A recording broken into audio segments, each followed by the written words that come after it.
Bonjour à toutes et bonjour à tous. Je suis Roland Gabrielli, praticien en relaxation biodynamique, accompagnateur bien-être.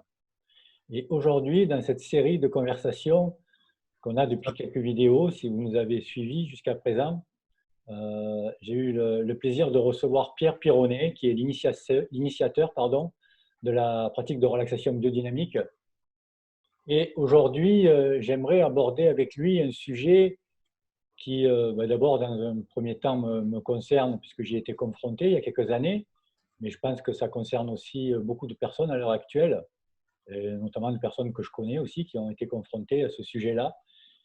Et ce que j'aimerais aborder, c'est quelles sont les solutions pour éviter le burn-out.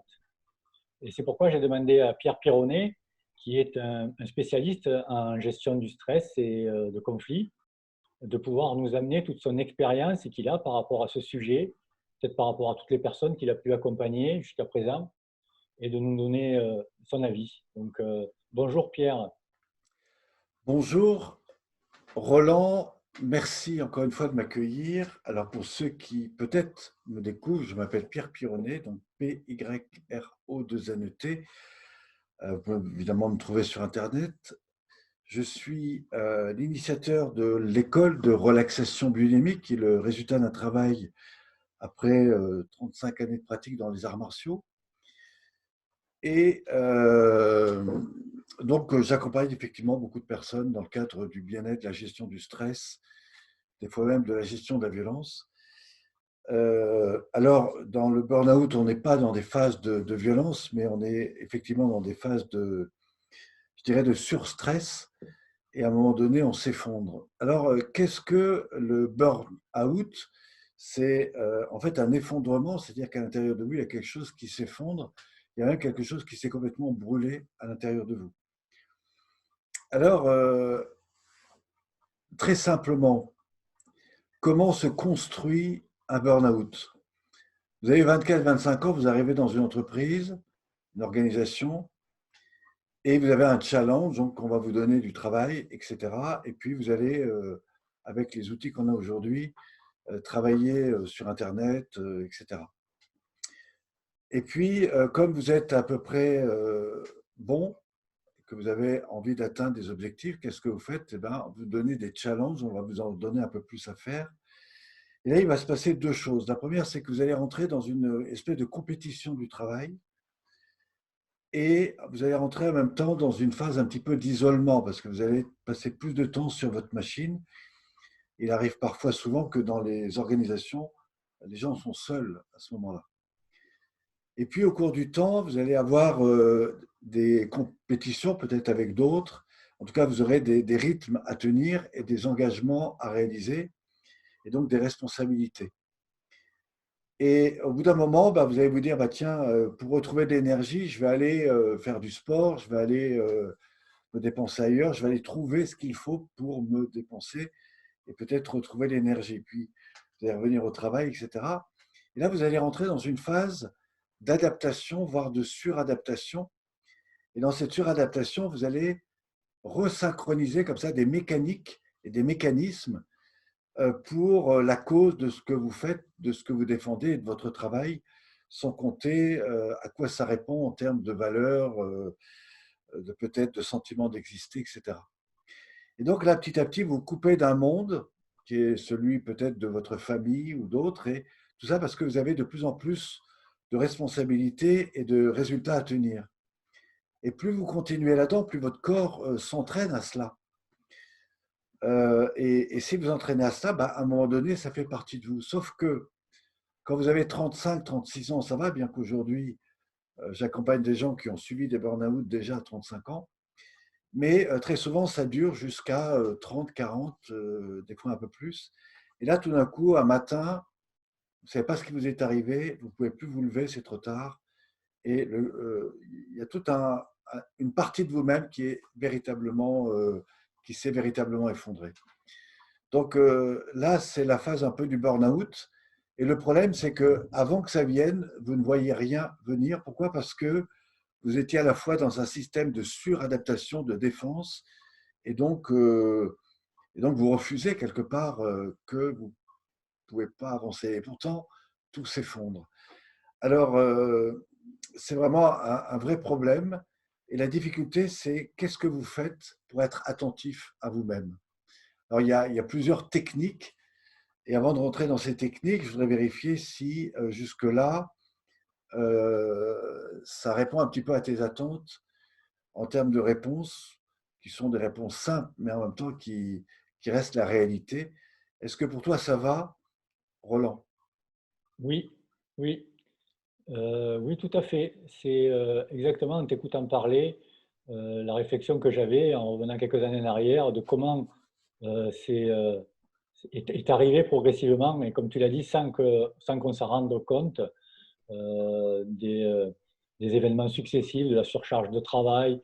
On est concentré pleinement dans notre activité, dans ce qu'on fait, et on pense qu'on n'a pas d'autre choix que de faire ce qu'on nous demande de faire ou ce qu'on croit devoir faire. Et on ne se rend pas compte, en fait, de tout ce que ça peut générer, entraîner par la suite, quelles sont les conséquences que ça peut entraîner, d'abord sur notre situation émotionnelle, mentale, je vais dire, mais aussi notre situation physique, jusqu'à ce que, comme tu l'as dit, on arrive à un moment donné où on s'écroule sans savoir pourquoi. Euh, Dans mon cas personnel, ça m'est arrivé après, bizarrement, après 3 semaines de vacances. Donc, je venais d'être bien reposé malgré tout, après ces 3 semaines de vacances. Et puis, ben, je ne sais pas pourquoi, mais l'avant-dernier jour de mes vacances, je me suis levé et je me suis effondré. Comme tu dis, le corps a complètement lâché. Et, euh, et donc, voilà, la situation du burn-out a démarré comme ça. Donc, je suppose que c'est peut-être le cas pour d'autres personnes. Et si ce n'est pas Alors, encore le cas, pardon, si c'est pas encore euh, le cas, excuse-moi, si c'est pas encore le cas, ben, je vous invite à écouter ce que Pierre va nous dire justement pour éviter d'arriver à cet état-là. oui. Alors, toi, il t'a fallu combien de temps pour te relever très rapidement? Je ne me suis pas relevé très rapidement. Il m'a fallu beaucoup de temps et je dirais des années avant de pouvoir, puisque ce burn-out chez moi a déclenché des pathologies, enfin, une pathologie d'abord, et donc voilà, ça a continué à s'installer progressivement et de plus en plus profondément. Et Est-ce que, est-ce que tu peux nous dire quelle était l'activité que tu faisais à l'époque? alors, au départ, je travaillais dans le milieu hôtelier, la restauration, les boîtes de nuit, les bars. Donc, j'ai beaucoup, dans la première partie de ma vie, depuis ma jeunesse, travaillé dans ce milieu-là, qui est un milieu qui est aussi très agréable, mais qui demande aussi beaucoup d'intensité physique, avec des décalages d'horaire, avec voilà, beaucoup de contraintes aussi à ce niveau-là, donc où le corps est très sollicité. Les abus aussi qui vont avec ben, n'arrangent pas la situation. Et jusqu'au jour où déjà physiquement, eh ben, mon corps il a dit ben, il va falloir passer à autre chose. Et donc j'étais obligé de me recycler et je travaillais donc dans le domaine des arts graphiques et de l'impression. Et là, ben, ça a été un tout autre environnement, un autre contexte. Et là, j'ai eu par contre ce que je n'avais pas eu jusqu'auparavant dans la restauration et dans le milieu où j'étais, c'est cette pression de la hiérarchie, de la pression de la charge de travail, la pression des clients qui avaient besoin d'avoir leur travail ben, pour hier. C'était toujours pour hier. Il fallait toujours tout avoir à l'instant présent. Et voilà. Et donc, et moi, en venant de la restauration, je n'avais pas l'habitude de travailler dans un bureau 8h midi, 2h, 6h, et donc je n'avais pas de limite. Et j'arrivais le matin et puis je partais jusque même dans la nuit. Je passais ma journée devant l'ordinateur sans faire de pause. Donc voilà, je me suis pas rendu compte que jusqu'où ça pouvait m'amener. Et donc il m'a fallu très longtemps avant de pouvoir m'en remettre. Ok. Alors, la première question que je pose quand des personnes vivent des situations qui ressemblent à ça, c'est est-ce qu'elles sont dans l'évitement de quelque chose personnel, donc elles fuient, et du coup elles fuient dans le travail, ça peut être parce que je suis pas bien avec ma compagne, je suis pas bien avec autre chose, et du coup je m'enferme et du coup je fuis une réalité.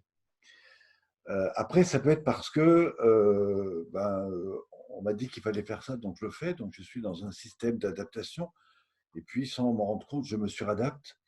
Il faut savoir qu'il y a aussi beaucoup de gens qui se droguent, hein, qui prennent des choses pour tenir, etc. Et à la fin, ça devient justement une addiction. Alors, comment en sortir? Comme nous, on est aujourd'hui des personnes. Bon, moi, j'ai fait beaucoup d'arts martiaux, je me suis lancé dans le développement personnel, la communication, je suis intervenu beaucoup dans le monde, notamment des milieux hospitaliers, etc. Et j'ai développé petit à petit, à travers de mon travail, quelque chose qui est toujours en lien avec ce que j'ai fait au départ. Mais très souvent, quand on fait un burn-out, ce qu'il faut penser, c'est que c'est pas parce que vous avez passé 2 ou 3 ans pour vous réparer que vous serez complètement réparé. Et ce à quoi il faut faire très attention, c'est que si vous refaites le même métier, d'abord vous risquez de revivre ce que vous avez vécu, mais pire encore, c'est que si vous n'allez pas travailler sur d'autres choses, il est possible qu'à la fin, ça soit le suicide. Vous ne pouvez pas faire autrement parce que vous avez l'impression que vous ne pouvez rien faire d'autre. Et donc, c'est moins douloureux de s'éliminer que, etc. Alors ça, c'est des choses qui ont été très actualisées et ça fonctionne encore aujourd'hui. Alors derrière nous, nous avons évidemment je dirais tous les cycles du développement qu'on travaille, nous, à travers les techniques de relaxation biodynamique. Alors souvent, quand on parle de relaxation, les gens ils pensent que se relaxer, c'est s'allonger, c'est se détendre, c'est écouter une musique, c'est faire un peu de sophrologie ou d'hypnose. Ça marche très bien et heureusement que ces outils existent. Simplement, nous, on va beaucoup plus loin, c'est-à-dire qu'on va dans vous aider à redevenir acteur de votre vie, redevenir acteur de votre bien-être et surtout éviter de subir ou de vous adapter à des choses qui ne soient pas bonnes pour vous. Donc le seul risque que vous avez avec nous, c'est que peut-être à un moment donné, vous allez vous rendre compte que sur le chemin sur lequel vous êtes n'est pas bon pour vous. Donc voilà. Alors ce qui est très intéressant dans le document que vous avez derrière, c'est que vous avez un cercle au milieu, vous avez un triangle. Le triangle représente un petit peu cette idée pyramidale de l'évolution humaine, soit ce vers quoi on va, ça peut être au niveau professionnel avec des objectifs, des choses à réaliser, soit spirituellement. Et tout ça s'appuie sur 2 bases.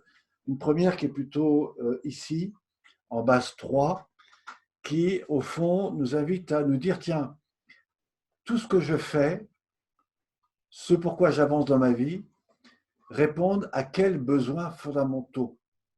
Ça peut être des besoins en termes d'existence et de reconnaissance physique, affectif, matériel, intellectuel, voire spirituel. Et en fait, ce que j'appellerais ces 4 bases de besoins, où ces besoins sont satisfaits ou ils sont insatisfaits. Et ce qui est intéressant de comprendre, c'est est-ce que sur un besoin physique, affectif, intellectuel ou spirituel, quand vous êtes en réponse à quelque chose, quand vous percevez que vous répondez à ce besoin, est-ce que vous êtes dans une phase d'adaptation, de suradaptation ou de sursuradaptation qui pourrait vous mettre ou dans une fuite ou dans un rejet? Et par exemple, si je ne me sens pas bien sur un physique, si je ne me sens pas bien sur un plan physique, peut-être que je vais chercher à me faire aimer par d'autres choses. Et d'où cette prise en compte des réalités qui m'amène à me poser réellement les questions. Est-ce que le métier, est-ce que ce que je fais aujourd'hui, c'est bon pour moi? Est-ce que je le fais pour répondre à quelque chose d'important, pour répondre à mon père, ma mère, pour répondre à une existence, à un besoin matériel? Et est-ce que, en allant vers cette action-là, je réponds à ce qui est fondamentalement important pour moi? Alors bien sûr, certains vont dire oui, mais j'ai une famille à nourrir, j'ai etc. C'est vrai. La question, c'est que si vous n'êtes pas dans le meilleur état pour répondre à leur attente, vous n'allez sûrement pas les aider. Je parle de votre famille ou des personnes dont vous avez la responsabilité. Donc d'un côté, il y a toute cette notion de prise en compte des besoins et ce que j'appelle moi le niveau des ressources. De l'autre côté, vous avez tout ce qui est en lien avec les moyens. Alors ça tombe bien parce que ça tombe à l'étape 6. Et ces moyens, c'est comment vous faites, comment vous parlez, comment vous êtes dans votre corps, dans vos attitudes, dans votre posture, quels sont les mots que vous utilisez quand vous communiquez avec les autres, etc. Donc, il y a tout un domaine de travail qui est très intéressant qu'on pourrait faire en lien avec la communication. Moi, j'ai beaucoup accompagné de personnes dans ces difficultés-là, parce que très souvent, des gens qui n'arrivent pas à changer, c'est qu'ils ont peur d'en parler, ils ont peur d'exprimer, ils ne savent pas comment le dire, etc. Et surtout, ils ne voudraient pas se faire rejeter des autres, donc du coup, ils préfèrent subir. Donc là, c'est intéressant. Et ce qui est plus intéressant, c'est que ça se situe dans l'étape 6, qui est justement le travail sur la recoordination du corps, du mouvement et de la respiration. C'est un point important qu'on voit dans l'évolution. Maintenant, pour aller plus rapidement vers ce qui nous intéresse, c'est-à-dire les pratiques du corps, vous pouvez observer 3 grandes étapes. La partie, c'est tout ce qui est rouge. Donc autour du triangle, vous avez toute la partie rouge qui, en fait, vous permet, dans le travail que nous développons, d'aller reconnecter et identifier dans votre corps, donc c'est tout un travail sur la communication avec vous-même, d'identifier toutes les zones de contraintes qui ont été accumulées par le temps. Ça peut être les pressions, les raideurs, en lien avec ce que vous venez de vivre, mais aussi en lien avec ce que vous avez vécu depuis votre enfance. Et tout ça, le corps l'a perçu. Et chez certains, ça a développé des systèmes d'autodéfense, de protection. Alors, on n'est plus sur le champ de bataille comme en 1400 avec un scaphandre en fer, mais malgré tout, tout ce que vous avez vécu, c'est quand même répercuté et le corps a développé ses propres systèmes d'autodéfense. Eh bien, nous allons vous montrer comment, dans cette première partie-là, vous pouvez apprendre à libérer ça. Et comme on va aller un peu plus loin, eh bien, on va vous emmener par d'autres pratiques, aller découvrir comment tout ça s'est répercuté au plus profond de vous-même et comment sur des tissus musculaires internes, eh bien, vous avez aussi tous ces traumas qui sont bloqués et vous pouvez vraiment aller délier des choses profondes. Alors, tout ça, évidemment, Roland vous dira comment arriver à ça. Et puis, enfin, quand vous avez fait ça, on arrive effectivement à une phase de relâchement, de détente extrêmement profonde. Et là, on va aller travailler sur le plan vibratoire. Et sur ce plan-là, on va reconditionner, on va redonner au corps d'abord la présence de ces biorhythmes naturels, ce que vous retrouvez naturellement la nuit. C'est pour ça que c'est intéressant parce que ces pratiques-là peuvent vraiment vous aider si vous avez des problèmes de sommeil, par exemple. Et dans le cas de burn-out, c'est des choses que vous devez connaître.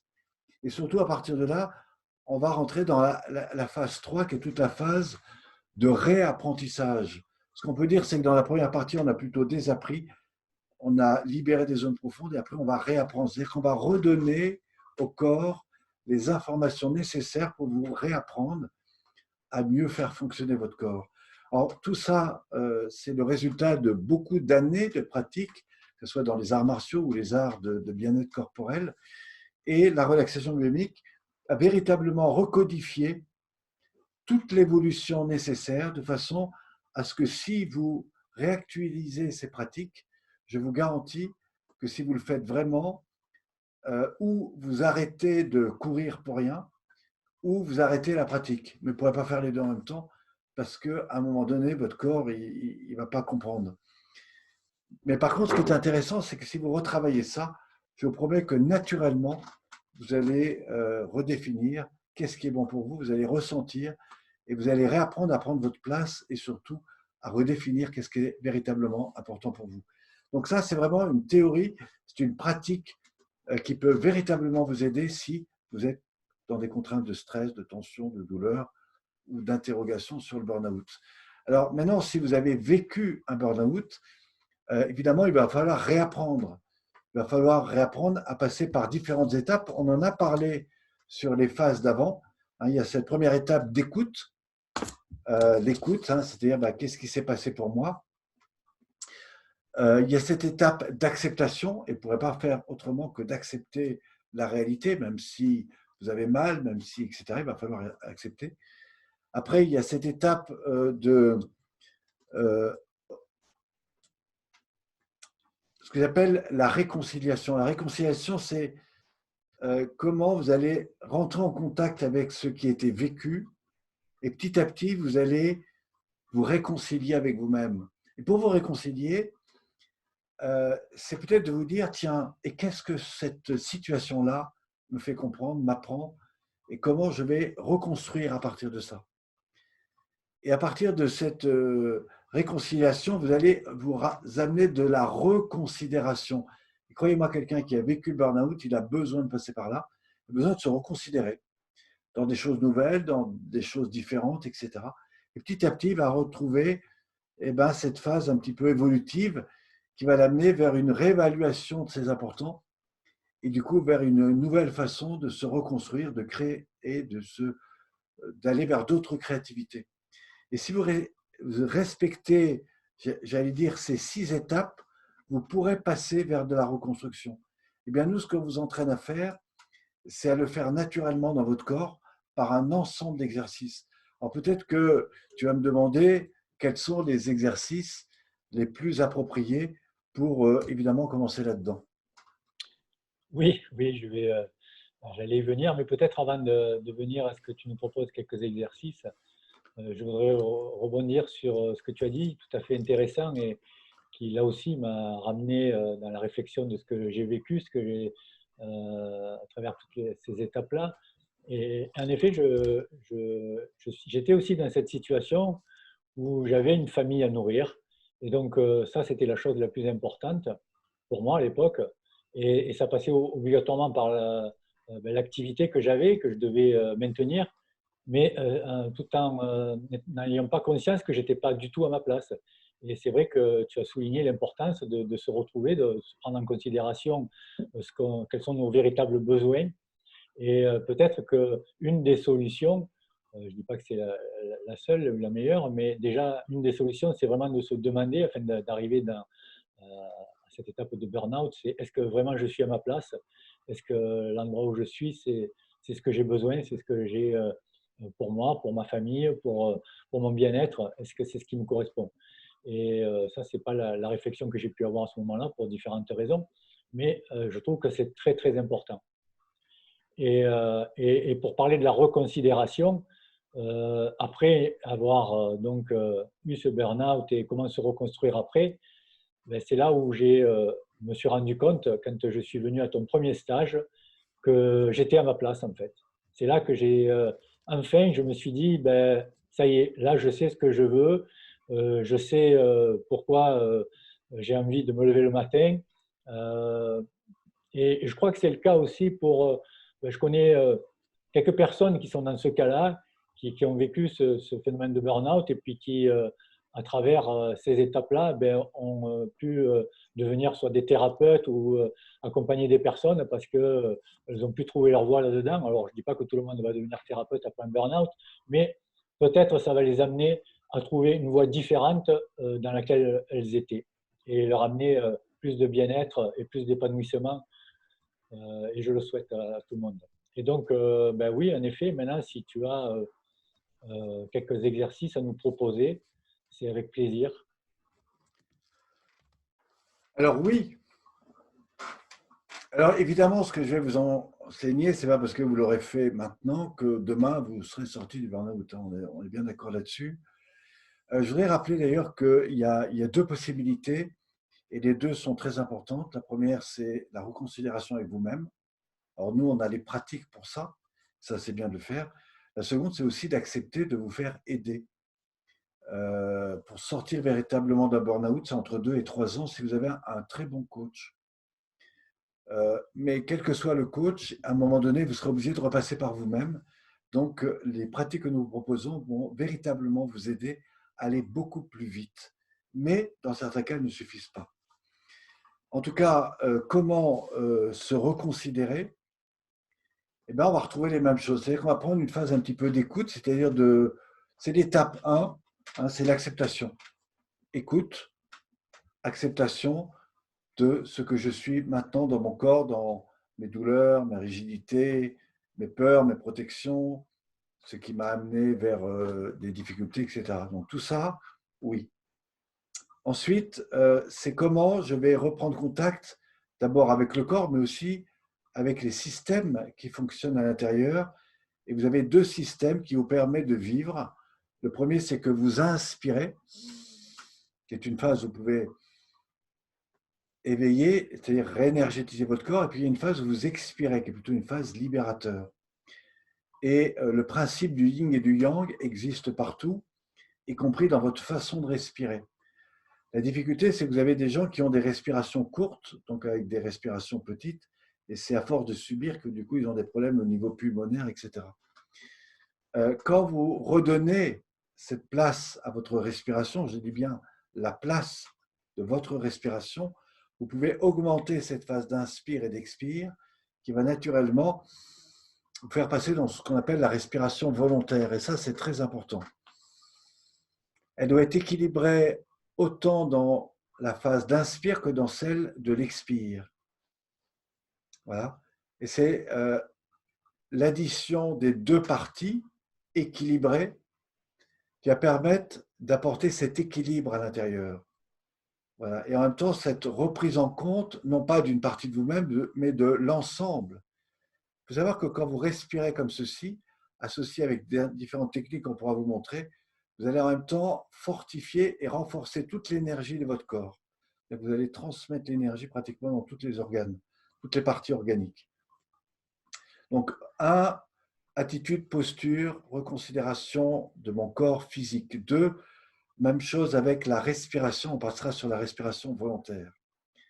Et à partir de là, vous avez une conscientisation. Mais si pendant des années, vous avez été les épaules en avant dans la phase de rébellion, de sentiment de subir, etc., déjà vous mettre droit, ce n'est pas évident. Donc moi, ce que je vous invite, c'est à imaginer un axe, on va dire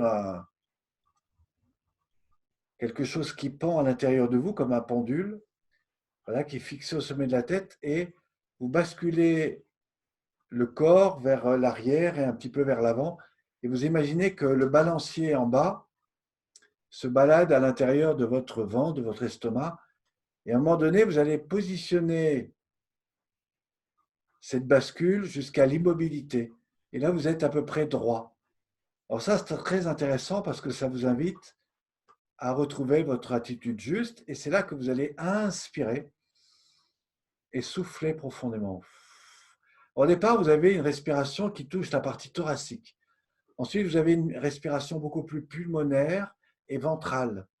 Et puis enfin, vous aurez une respiration qui va s'envelopper jusqu'au niveau des clavicules, et à chaque expire, vous allez ressentir vos épaules qui se détendent. Et plus vous allez avancer dans cette conscientisation de la respiration, plus vous allez agir sur l'axe dos colonne vertébrale. Moi, je vais vous montrer 2 techniques qui sont vraiment très intéressantes. Il y en a même 3. La première, c'est la respiration. Et là, vous allez, en expirant, vraiment descendre profondément dans votre bassin. Ensuite, en partant du bassin, vous allez basculer le ventre en avant.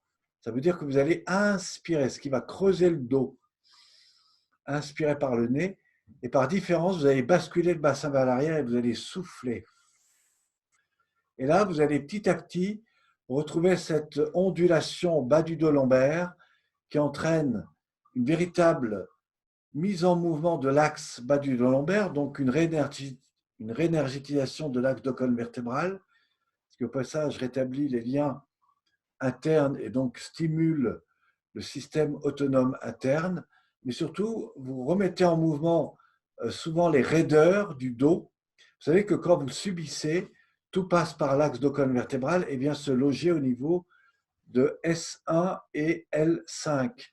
Ce qui veut dire que tout ça devient bloqué, ce qui agit au niveau des blocages foie, intestin, etc. Et qui fait que quand vous êtes dans des frustrations psychiques, psychologiques, eh bien vous gardez pour vous-même, ce qui agit au niveau du foie. Et souvent, les cancers de foie sont liés à un ensemble de choses que vous avez gardées pour vous-même. Souvent, ça traîne de l'enfance ou d'après. Et voilà. Et donc, l'idée, c'est de retrouver ce mouvement ondulatoire. Voilà. Donc, une fois que vous avez bien mis en mouvement l'axe bas du dos lombaire, voilà, et bien au bout d'un moment, vous allez ramener le bassin à quelque chose de beaucoup plus… vous allez poser le mouvement à l'intérieur de vous. Voilà. Et là, vous allez fixer un point dans le bas du ventre et vous allez maintenant visualiser l'axe dos colonne vertébrale que vous allez étirer très haut, comme si cet alignement montait dans le haut. Première phase, il y en a 3. La première, c'est que vous relâchez bas du dos, lombaire, colonne, haut du dos et la nuque, et le dos se pose. Donc ça, c'est une première perception. La seconde, vous étirez la colonne, tout va s'étirer un peu plus, Vous allez ressentir une extension de l'axe de colonne vertébrale et dans une plus profonde expire, vous allez reposer doucement comme si vous avez un millier de segments. Bas du dos, lombaire, colonne, haut du dos, épaules, cervicales et nuque. Vous rentrez que vous sentez que vous allez vraiment profondément. Enfin, dernière étape, vous étirez le tout en inspirant. Inspirez. Et maintenant, imaginez comme un millier de segments qui se posent. Prenez le temps de faire ça et posez-vous le plus profondément en vous. Faites vraiment cet exercice. Je vais vous expliquer pourquoi c'est important de le faire correctement. Et là, vous posez. En fait, quand vous êtes posé, les yeux se ferment naturellement, tout simplement parce que vous décrochez l'activité cérébrale, vous ouvrez votre champ de perception au niveau du système proprioceptif, qui sont des capteurs ici, également dans le dos, qui relie l'axe émotionnel, énergétique en lien avec le cœur. Et enfin, vous êtes centré sur votre hara. Dans la pratique des arts martiaux, on va vous parler des 5 principes du ki, qui rapidement, permettent de retrouver cette attitude juste, à chaque respiration de ressentir toute la détente de tous les points situés vers le sol, de situer à l'intérieur de vous toutes les zones d'énergie posées, et enfin de rayonner la meilleure partie de soi-même, c'est-à-dire d'être en contact avec ces différentes parties énergétiques qui sont ouvertes à l'environnement. Donc ça, c'est vraiment ce que j'appelle tout le travail du développement pour se réaligner. Et quand vous faites ça, eh bien, vous désactivez tout ce qui vous fait peur inutilement, vous êtes beaucoup plus en contact avec vous-même, donc vous reprenez la source de votre importance. Voilà. Alors, il ne faut pas rester là-dedans parce qu'au bout d'un moment, il va falloir étirer le corps, etc. Donc, il y a plein d'exercices que nous vous proposons. Et vraiment, si vous voulez aller là-dedans, si vous voulez expérimenter ça, je vous invite à prendre rendez-vous avec Roland. Il peut vous faire des accompagnements individuels en pratique sur table. Il peut vous accompagner sur l'ensemble de ces pratiques, sur les cours collectifs. Mais moi, je vous invite véritablement à oser prendre votre téléphone, à l'appeler, à prendre un rendez-vous avec lui, essayer d'aller passer une demi-journée. Ça va peut-être vous coûter 250, 500 euros, mais je vous promets que ce que vous allez vivre avec lui, ça va être une perspective de choses que vous allez pouvoir mettre en place pour l'avenir. Et ça, c'est quelque chose que je vous invite à faire le plus rapidement possible parce que vous allez trouver des clés que vous ne pouvez pas trouver ou que vous ne trouverez pas ailleurs parce que ces exercices-là ne sont pas, malheureusement, pas bien développés. Voilà. Donc, c'est vraiment quelque chose que je vous invite à expérimenter avec Roland. Merci beaucoup Pierre pour cette intervention et pour cet exercice que tu nous as amené.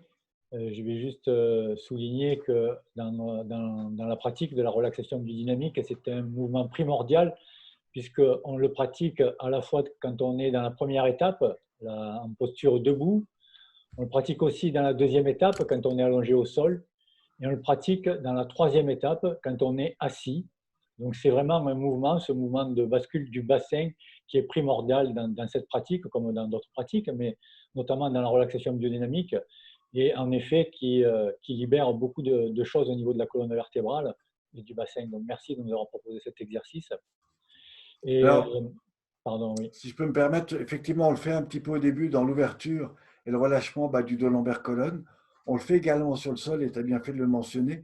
On le fait dans l'étape 7, qui est la partie au sol après la reprise et reconsidération du corps, mais on le fait aussi à la fin, dans l'étape 9, c'est le moment où on a ramené l'énergie dans le corps, et là, on laisse le corps en mouvement, et tout est propagé dans le corps, et là, vous avez une sensation que toute votre énergie va nourrir toutes vos cellules. C'est quelque chose d'exceptionnel que nous vous invitons à vivre encore une fois.